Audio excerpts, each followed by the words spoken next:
The Oxford University Gender Grade Gap. Let's have a look. Hello everyone and welcome to another episode of Heiser Says.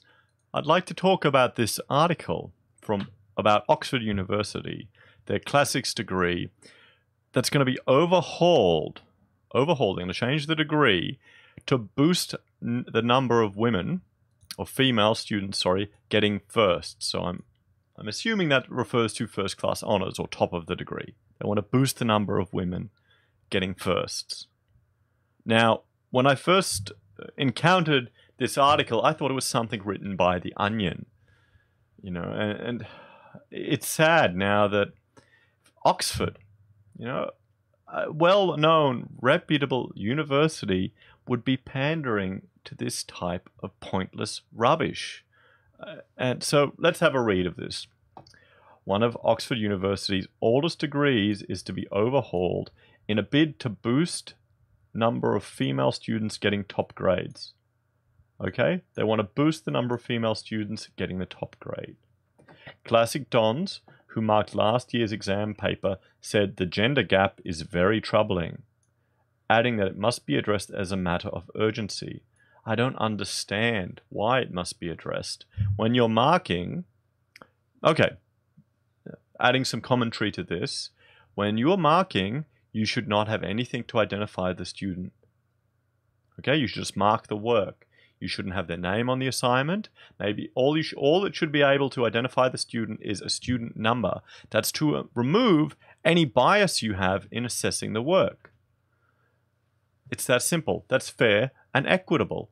Then the gender is irrelevant. If they're taking gender into account when they're marking, then that's wrong. And you can look this up. There are examples of female teachers being harder on boys in schools. But at a university level, there should be no way to identify the gender, race, even who the person is that you're marking, particularly if you're just marking exam papers.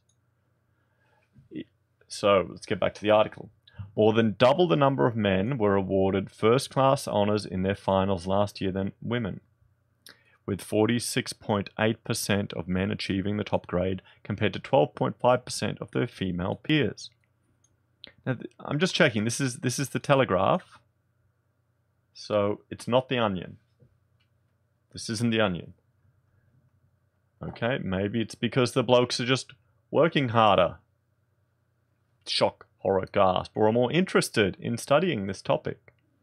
Academics noted that the gender gap in finals, which was already very noticeable, had dramatically increased in the most recent cohort of students due to a record number of men taking firsts. Maybe that's just because you've implemented other quotas that are seeing a decline in the quality of your students. That's just a theory I'm putting out there. If anyone knows, could you comment? Meanwhile, in second-year exams known as mods, which is short for moderation, 38% of men got firsts compared to 19.3% of women. Yep, okay, cool. Now plans are underway to redesign the syllabus to try to end the disparity between male and female students. See that? That is just, to me, it's stunning. That's stunning that this is even being considered. It's even an issue. It just shows you how bad it has gotten at our universities. It just shows you how bad it's gotten. If this is considered something of concern and something where they want to devote effort to these types of issues, where they're devoting resources to this. Dr. Pitcher, chair of the Classics facility, said that a working group had been set up to recast the syllabus as a way to address the gender disparity. The move has been greeted by a mixed response among Oxford students, with one saying it is drastic and unhelpful measure. Yes, it definitely is.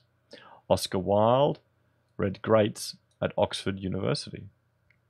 There you go. Look at that. It's a nice hat. You reckon I could pull it off? Maybe. The third-year classics students added, instead of reformulating an entire syllabus, the department should take a closer look at how the style of teaching benefits male over female students. Yes, that's it. Because it must be that benefit of men. You know. Oh boy. This unsurprisingly relates to the public school system of teaching that a number of male students classics benefit from, which acts as a jumpstart to succeeding at Oxford.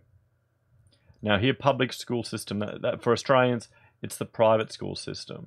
Remember, it's the backwards to over here, the terminology.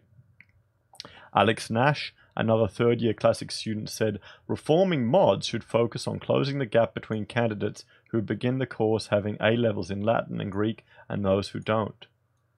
Well, yeah, honestly, I bet you it's probably got more to do with what you studied coming in to university prior. Because often, at uni, you get chucked in the deep end. You really get chucked in the deep end. And if you don't have the Latin or Greek background and you want to study this, when you get in, it's going to be tougher on you. The real difference lies in language ability, with some students starting the course at a clear disadvantage. But aren't women traditionally better with language and verbal skills than men? So it has more to do with their background. This is sensible. So what they're probably doing, I'm going to take a step back and just make an assumption here. What they're actually doing is addressing this language issue in people coming into the course, and maybe it's being spun as, to make it easier for women because they're all failing. Let's hope that is what's actually happening. That, it's being spun in a way to close this gap. There's a bit of hyperbole to get it going and get people, angry and salty. Let's hope that is the case. Let's not hope that it is actually the other way around, where they literally are worried about gender quotas. But, up here, that's what they're saying. That's what they're saying. It's a matter of urgency that they have to address it. So, the subject, also known as the literate humaniores or greats, has been studied at Oxford for over 900 years. And its alumni include Oscar Wilde, C.S. Lewis, and Boris Johnson. Plans to reform the classics syllabus is the latest in a string of overtures the university departments have made to women in recent years. Okay, so it looks like it's not just a misinterpretation. It looks like it's a strategic aim that they're doing. Last year, Oxford's philosophy faculty introduced a raft of changes designed to increase the appeal of the subject to female students. The faculty introduced a new undergraduate paper on feminist philosophy and requested that 40% of recommended authors on philosophy reading lists are women. Wow. Why? That is shocking. What does your gender have to do with this? Seriously, what does your sex have to do with it? What does your genitalia have to do with it? They're more male philosophers. It's because we're a biologically dimorphic species, and you will have more men at the upper echelons of intellect than women. It's just how it's distributed. You've also got more men down this end, down the stupid end. Okay? That's how it is. It's nature.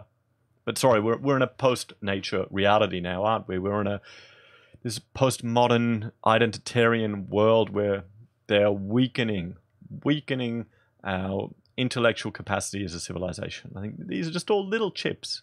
It just annoys me. It really does. Academics were asked to use writers' first name rather than their initials when compiling reading lists to make it clearer which are female. Okay.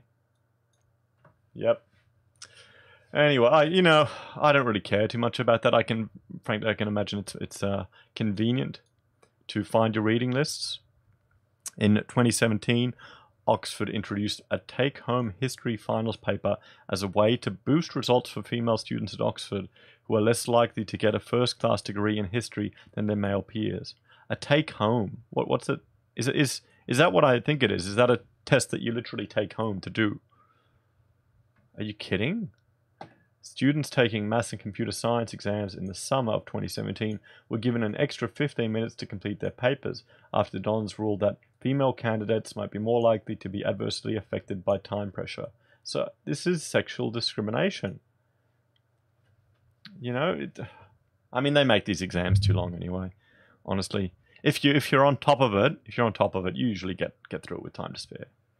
But then again, a university spokesman said the Faculty of Classics is setting up a new working group to look at aspects of the classics course. The group will consider a number of issues, including gender imbalances in exam outcomes. No proposals have as yet been made, discussed by the faculty, or adapted. Wow.